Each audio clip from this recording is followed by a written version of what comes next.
第45集。顺流而下，逆流而上。他俩怎么没反应？难道王母爸爸失效了？臭虫子，我劝你不要白费力气。来死之前，我们已经将巴巴拉干净了，你休想再控制我们的巴巴。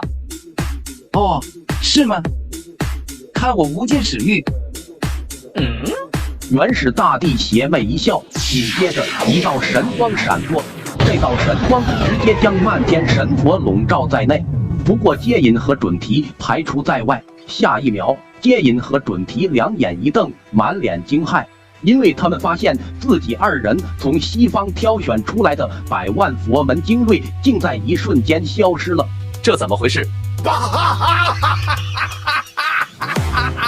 这两个傻，他俩虽然不知道傻是什么，但他俩肯定这不是什么好话。这是哪里？元始大帝之所以将无尽使域的神光避开接引和准提，就是因为这里不可能管得住圣人，但圣人之下的修为一个也跑不了。已经被腌入味的孔玄和燃灯目瞪口呆地看着突然出现的百万神佛，也是相当震惊。我亲娘啊，这里也太臭了吧！你们看，那不是孔雀大明王和燃灯佛祖吗？他俩身上怎么还冒着烟？我估计已经被腌入味了吧。与此同时，北天庭外的准提和接引也相继从震惊中醒悟。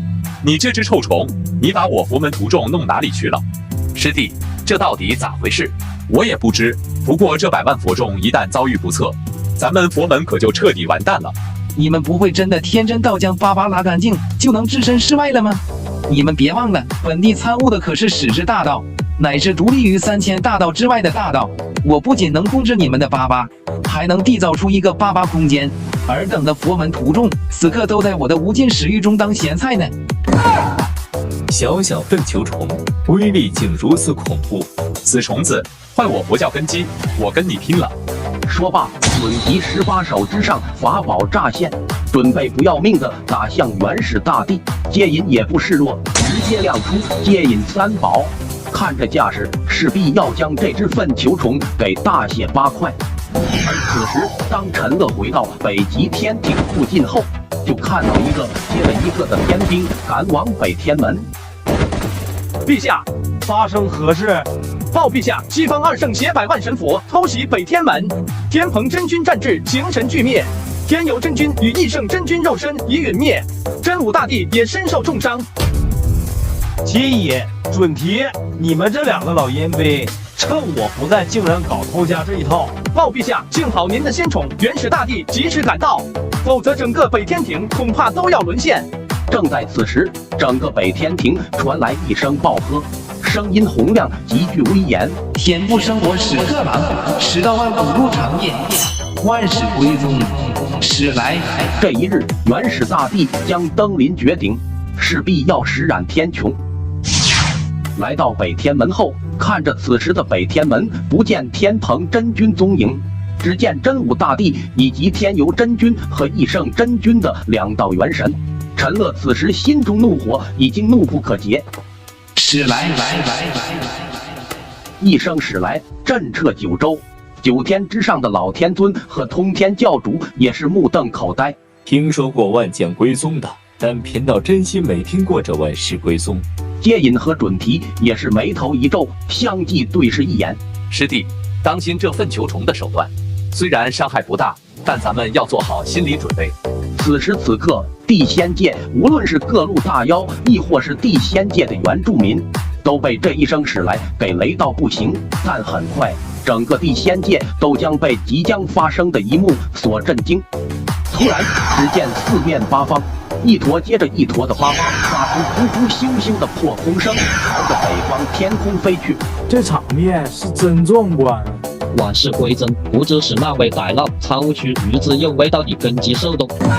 你们怕是还不知道，近期第1000届有个粪球虫成圣了，我估计这就是那位粪球大圣搞出来的。哦，你扯什么犊子？粪球虫也能成圣？你瞎吹的吧？我瞎吹，这位粪球大圣我还见过，当时我在通天河游的好好的，当场就被他拎出通天河，还逼着我拉粑粑。另一边，金翅大鹏看着漫天飞舞的粑粑，更是震惊不已。金鹏老弟，这怕是屎壳郎兄弟发威了，莫非北天庭出事了？金翅大鹏神色凝重道：“我断定北天庭肯定是出事了，否则屎壳郎兄弟怎会施展出如此恐怖如斯的神通？”兄弟们，我听出了屎壳郎兄弟语气中的愤怒，要不咱们去北天庭看看？我同意，我们是北地大人的先头，此刻北天庭有难，我们更应当身先士卒。都上车，出发！而北天门外，所有人都是一头雾水。不是说好万事归宗的吗？支那，还万事归宗？我看你是虚张声势的吧？元始大帝一听这话，直接暴怒，随后一声大喝，加速了万事归宗到来的进度。是来！老铁们，订阅、点赞和分享就是我的动力，下集会更精彩。